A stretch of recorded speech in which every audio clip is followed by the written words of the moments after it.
ଜୁନାଗଡ଼ ସହରସ୍ଥିତ ପ୍ରିୟଦର୍ଶିନୀ ଇନ୍ଦିରା ମହାବିଦ୍ୟାଳୟରେ ଯୁକ୍ତ 3 ପ୍ରଥମ ବର୍ଷ ଛାତ୍ରୀଙ୍କୁ ନେଇ ଆତ୍ମସୁରକ୍ଷା ତାଲିମ ଶିବିର ଉଦ୍ଘାଟିତ। ଏହି ଶିବିର 9 ଦିନ ଧରି ଚାଲିବା ସହ ଗୁରୁବାର ଏହି ଶିବିର ଆନୁଷ୍ଠାନିକ ଭାବେ ଉଦ୍ଘାଟିତ ହୋଇଯାଇଛି। ଏହି ତାଲିମ ଶିବିରରେ ମୁଖ୍ୟ ଅତିଥି ଭାବେ ଜୁନାଗଡ଼ ଏନ୍ଏସିର ପୂର୍ବତନ ଅଧ୍ୟକ୍ଷ ସୁଧାଂଶୁ ଶେଖର ବରାଡ଼ ଯୋଗ ଦେଇଥିଲେ।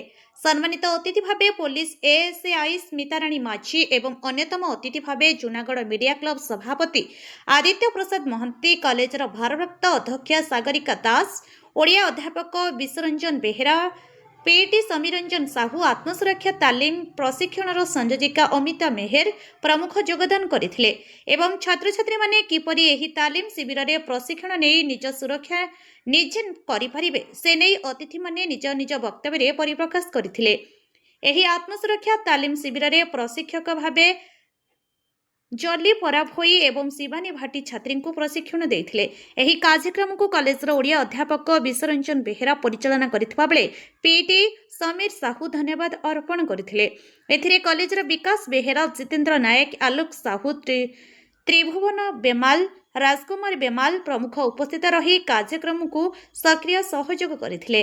କଳାହାଣ୍ଡି ଜିଲ୍ଲା ଜୁନାଗଡ଼ରୁ ସ୍ୱାସ୍ଥ୍ୟଦୀପ ଆଦିତ୍ୟଙ୍କ ରିପୋର୍ଟ, ଅପରାହ୍ନ ଲାଇଭ୍।